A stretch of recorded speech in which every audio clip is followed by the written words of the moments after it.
keluarkan itu akan dilipat gandakan oleh Allah Subhanahu wa ta'ala. Jadi gak ada ceritanya dari dulu orang dermawan, orang suka berinfak itu bangkrut. Gak ada ceritanya. Yang ada tambah-tambah, yang ada tambah-tambah. Logikanya sederhana. Kenapa? Kalau kita ikut kepada resep Nabi Ibrahim, Nabi Ibrahim itu setiap tahun tidak luput berkorban 100 onta, 300 sapi, 1000 kambing. Jangankan manusia, malaikat itu juga gumam, heran. Ketika ditanya Nabi Ibrahim, wahai Nabi Ibrahim, tidakkah engkau merasa keberatan berinfak sebegitu banyaknya? Jawaban Nabi Ibrahim sederhana, saya tidak ikut punya, ngapain keberatan? Lu gak melok duit, apa-apa. Tidak ikut punya, kenapa saya harus keberatan? Itu kata Nabi Ibrahim. Kenapa? Karena Nabi Ibrahim itu meyakini segala sesuatu yang ada pada dirinya bukan miliknya, tapi semua itu adalah milik Allah Subhanahu wa ta'ala. Lillahi ma fis samawati wa ma fil ardh. Segala sesuatu yang ada di bawah langit, di atas bumi adalah milik Gusti. Segala sesuatu di bawah langit, di atas bumi adalah kepunyaan Gusti. Nah, kalau kita yakini segala sesuatu adalah milik Allah, kenapa kita masih harus keberatan? Ini dulu yang harus diyakini. Segala sesuatu yang ada di bawah langit, di atas bumi adalah milik Gusti.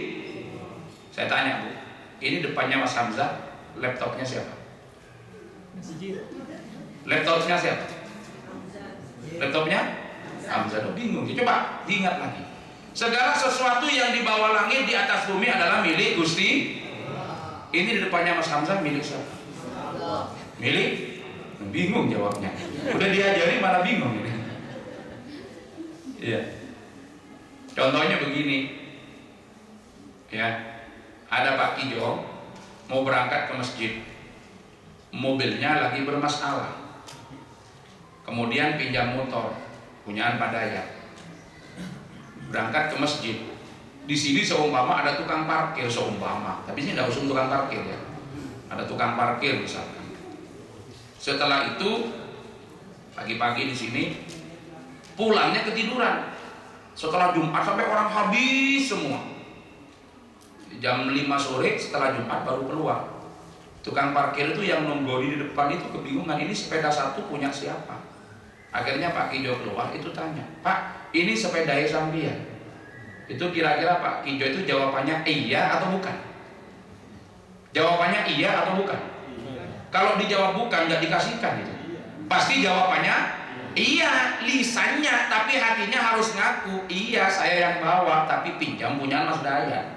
Itu hatinya. Maksudnya apa? Kalau saya tanya tadi, ini laptopnya siapa? Sampean juga harus jawab, laptopnya Pak Hamzah. Jangan bilang laptopnya Gusti Allah. Tapi hatinya harus yakin kalau ini semua titipan dari Gusti. Sama dengan saya tanya, ini apartemennya siapa sebelah ini? Rumahnya siapa? Rumahnya orang Maroko misalkan. Panjenengan tidak bisa jawab, ini rumahnya Allah. Nanti kalau dicek di data, susah itu yang data.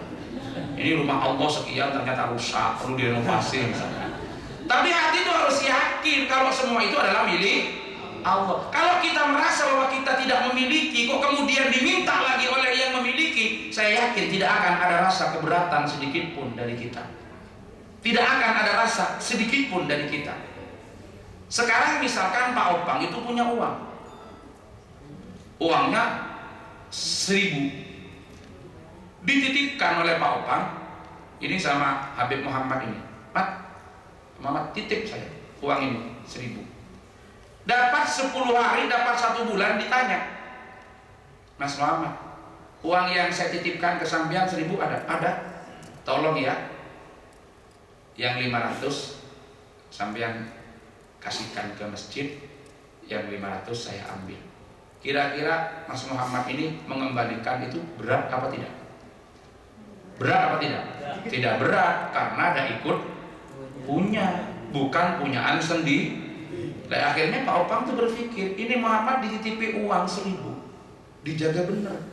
Tak minta 500 dikembalikan, yang 500 suruh kasih ke masjid, dilaksanakan. Kok pinter dia dititipi lagi 10.000. Karena jaga 1.000 pinter, dititipi lagi 10.000. Beberapa hari berikutnya didatangi oleh Pak Opang, "Mat, uang saya yang di Sambian 10.000 itu, tolong 3.000 kasih masjid, yang 2.000 kasih tuan yatim, yang 1.000 itu kasih sama janda-janda, tapi bukan dipilih yang cantik-cantik dong. Sisanya ambil Sambian. Kira-kira Mas Muhammad itu ngedum itu berat apa tidak? Malah lebih banyak yang diberikan. Kenapa? Karena ada ikut punya, justru diberi yang lebih banyak. Sama. Kalau kita menganggap apa yang ada di kita sekarang itu bukan punya kita, itu semua adalah titipan dari Allah Subhanahu wa Ta'ala. Ketika diminta kembali oleh Allah untuk dikembalikan ke jalan Allah, dan yang diminta bukan semuanya, kalau perlu hanya bagian kecil, maka tidak akan ada rasa keberatan sedikit pun dari kita. Kalau kita tidak berat, kita kembalikan. Ketika diminta lagi oleh Allah, berarti kita adalah orang-orang yang pandai untuk dititipi harta oleh Allah. Karena kita pintar, kita bagus, kita amanah, maka akan dititipi yang lebih banyak lagi oleh Allah, ditambah lebih banyak lagi oleh Allah, dan ditambah lebih banyak. Allahumma.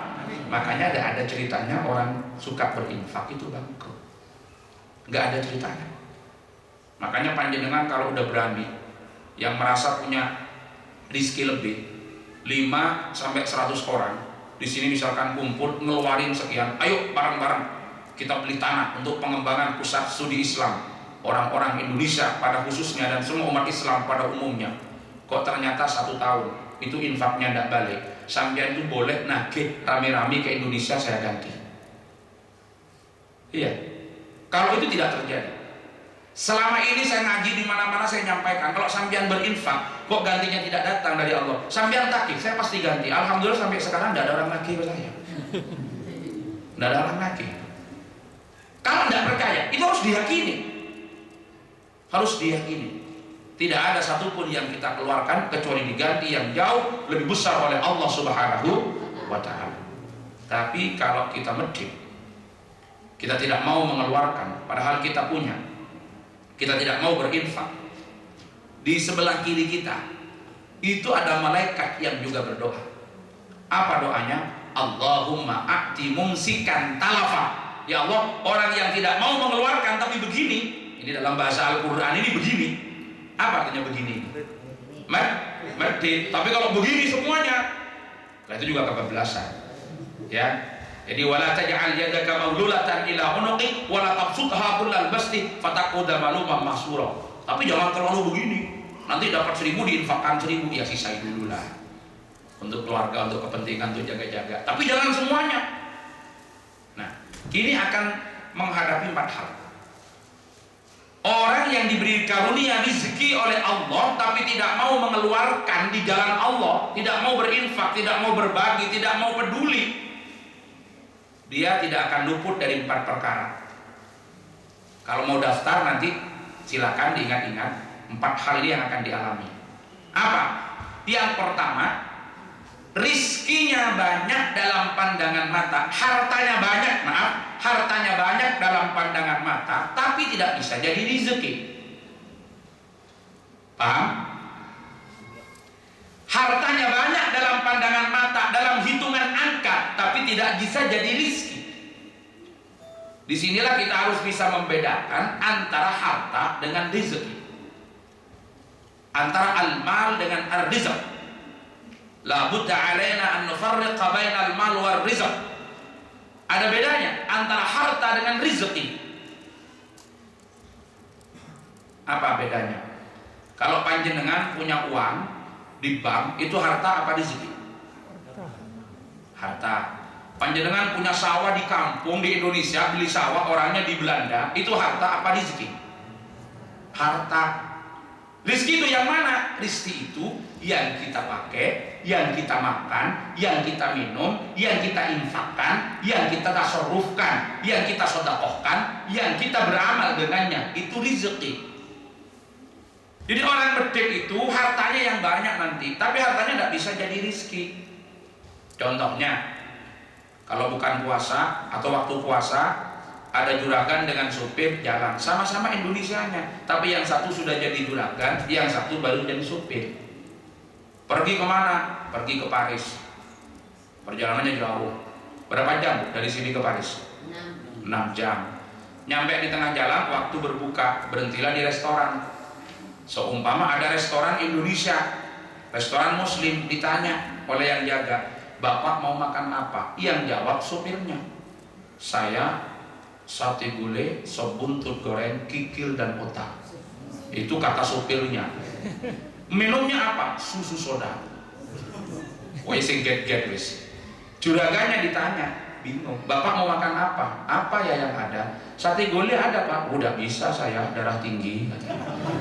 Ini sop buntut goreng ada Pak, kikil ada, otak ada. Udah bisa saya, kolesterol katanya. Terus apa Pak? Nasi putih saja dengan jangan kening katanya. Sayur asam toh yang dimakan. Terus minumnya apa Pak? Air putih saja, saya diabetesnya tinggi. Jadi juragan makan itu aja. Supirnya makannya macam-macam. Setelah itu tanya ke kasirnya, berapa? Kasirnya yang jawab 50 euro. Yang bayar juragan apa kasir? Juragan. Yang bayar juragan apa kasir? Juragan. Yang makan enak, yang bayar juragan apa supir? Juragan. Yang makan enak juragan apa supir? Berarti juragan yang punya hartanya, supir yang kedapatan rezekinya. Itu gambaran sederhana. Jadi tidak selamanya orang punya harta itu punya rezeki. Kadang-kadang beda. Juragan itu punya toko.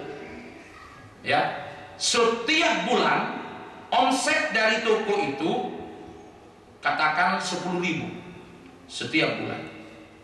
Dari 10.000 itu buat gaji karyawannya ada 3 orang, masing-masing 2.000-an, 4.000 misalkan. Juragannya dapat 6.000. Yang 2.000 itu dibagi oleh karyawan, begitu dapat buat makan, buat bayar kontrak rumah, buat ini, buat keperluan ibadah, dipakai semua buat ngirim anaknya di Indonesia sekolah. Yang punya juragan itu mau dipakai eman-eman, karena yang ada di pikiran dia bagaimana hasilnya toko bisa jadi toko, itu pikirannya. Jadi bagaimana hasilnya toko bisa jadi toko, dikumpulkan duitnya begitu banyak, nambah toko baru, terus dikumpulkan nambah toko baru. Yang punya karyawan langsung dimakan. Jadi yang juragan nggak mau makan, nggak mau memanfaatkan, hanya dikumpulin biar jadi toko lagi. Karena yang ada di pikirannya bagaimana toko satu bisa menjadi 2. Lama-lama tokonya 15, juragannya belum makan, orangnya mati. Jadi kira-kira ini rezekinya banyak juragan apa banyak karyawan? Banyak karyawan. Jadi juragan itu tidak punya rezeki, dia cuma punya harta. Sama dengan panjenengan sekarang punya sawah di Jawa 10 hektar. Begitu panen dapat 50 ton. Yang garap, yang ngeduk itu kalau katanya orang Jawa tuh yang ngeduk, yang garap itu dapat 5 ton. Jenengan dapat 50 ton.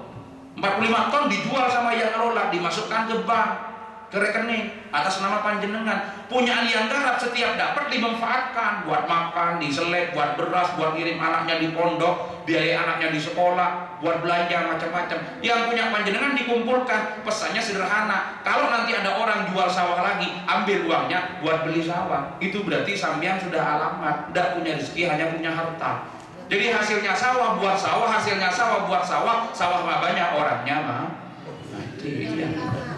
Itu yang banyak. Kenapa? Sudah mau deh? Oh sudah masuk ya? Oh iya. Ini sebelum selesai karena sudah maghrib.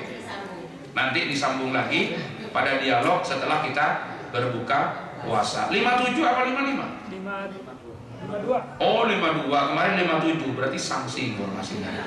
Ya, ini dulu Bapak Ibu sekalian yang bisa saya sampaikan sebagai pengantar berbuka puasa. Setelah kita sholat maghrib, kita lanjutkan kembali dengan dialog dan tanya jawab sampai kita melaksanakan sholat isya dan sholat tarawih berjamaah. Mudah-mudahan ada barokah manfaatnya. Hadanallahu wa iyyakum ajma'in. Wallahul muwaffiq ila aqwamit thoriq. Wassalamualaikum warahmatullahi wabarakatuh. Waalaikumsalam.